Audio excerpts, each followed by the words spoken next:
Welcome to the garden. This is what's known as bugle or blue bugle. Sometimes it's called carpetweed because it really spreads as a beautiful ground cover. Look at how thick it comes up right here. And these blooms are in nice little clusters. They bloom these beautiful little bluish purple flowers, and they have multiple flowers per cone. Some of them can be like 8 inches tall. They're really one of my favorite wildflowers. They're actually native to Europe.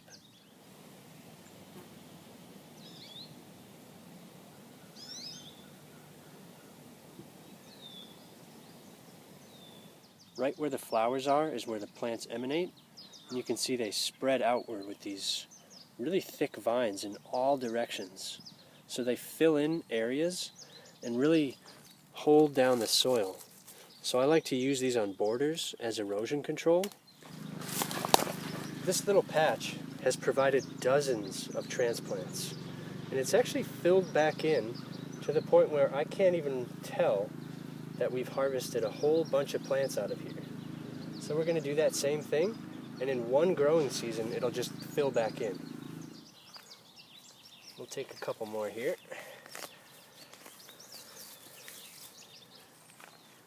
So you can see they really don't need much soil. They're perfect little plants to transplant like this. This is as tall as they ever get, so they're great for little walkways. They kind of keep down the taller brush, and they also suppress weeds by just being so thick. I mean, look at how many vines there are just on this one little cluster. These will all set down roots and become brand new plants. Because I've got a few gaps to fill in what I did last year with these. It's really incredible how they've grown over a year. You'll see out front, it's just like this, only it just keeps going and going.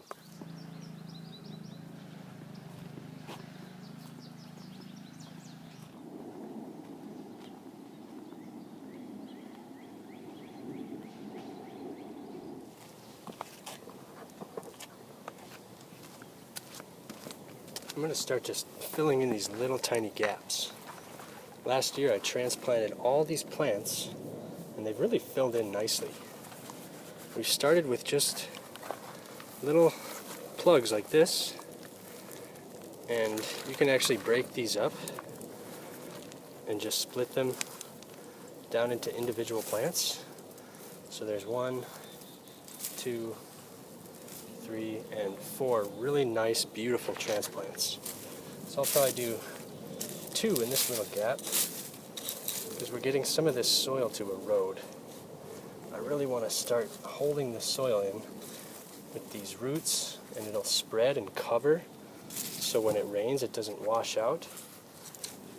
And these things are so tough. Once they're established, they are zero maintenance. All we're going to do is water them in for the first week, make sure they stay nice and moist. They'll probably die back a little bit at first, but then they really come back thick. So we've got 2 more here. We'll just dot these in over here. Here's one without flowers. So this is what the leaves look like. A little bit rounded, kind of a wavy. They remind me of a mustard green lettuce. And this is all the root that the plant needs. So all we're going to do is bury that root, try and drive it down deep, and just bury it up to that stem, just like that.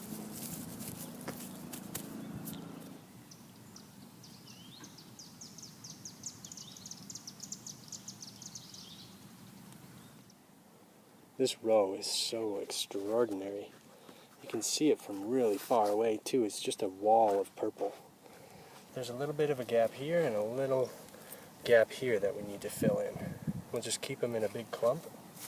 That way they'll spread a little bit quicker. They'll get established a little bit easier. But now we've got a continuous line, so we'll fill in this little dead spot here. So we'll put some really nice ones in here. These are probably the biggest ones we have. This one's a little bit separated, so we'll just pull those apart. We're putting them about 4 inches away from the road, and then they will fill in, just like this clump. I mean, these are right up to the edge now, because they tap down those roots wherever there's moisture. They don't spread quite as fast as Creeping Charlie, so they really don't get out of hand, in my opinion. They're really one of my favorite plants because there's zero maintenance, they provide excellent erosion control, and they bloom in these incredible purple blooms.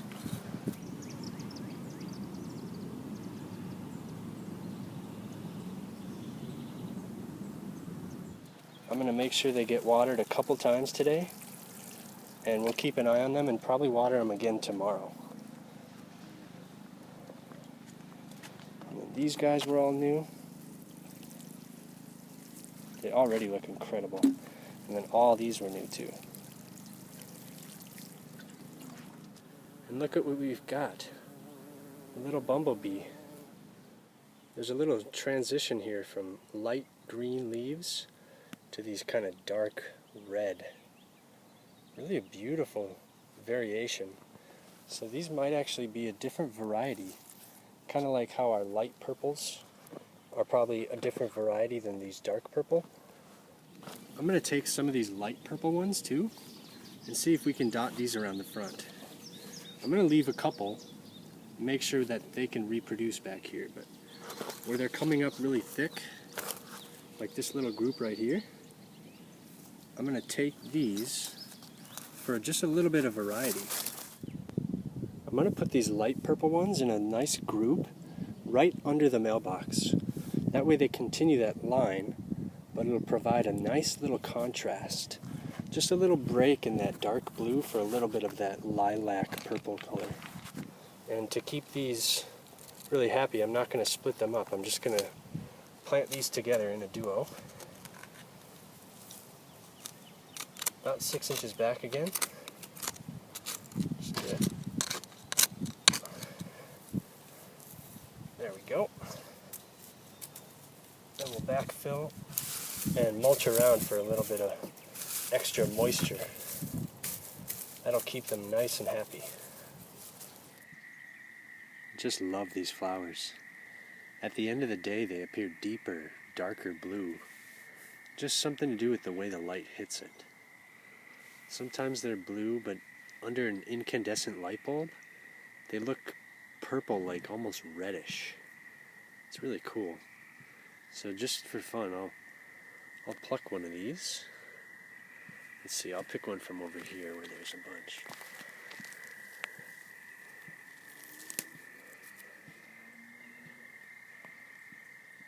So we'll take this inside and see how they change color.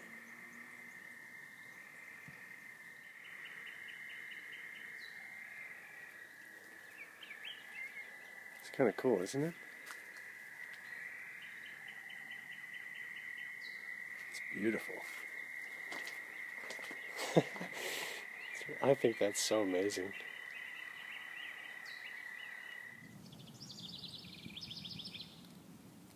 These blue bugles make just excellent rows of this lush, dark purple, bluish color. And we have quite a few variations. We get some with red leaves, some with green, some with light purple flowers, some with dark blue. These were all transplants over here, but they make an excellent border. They're basically zero maintenance once they're established, and you can see how much foliage fills in. This is all going to keep down weeds, it'll hold the soil back, so they're really a useful plant besides being absolutely beautiful. The ones that we have growing over here were actually all wild. These were all volunteers. The only thing I did was not pull them as a weed. I used to pull them as a weed until I realized that these plants, which can look kind of like a weed when they're not blooming, have these incredible, just stunning trumpet-like flowers. I love that name, Blue Bugle. but you can see how thick they fill in, so carpetweed is also really appropriate. And we have subtle variations, like down here, we have this one that's light purple, almost white. Really a beautiful variation.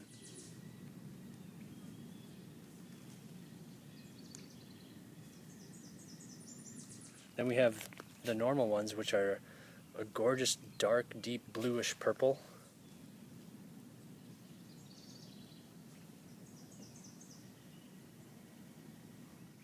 Just look at that sea of flowers. These were all just wild. Then over here, these are a light purple, kind of a lavender color. And then one more variation are these darker purple here.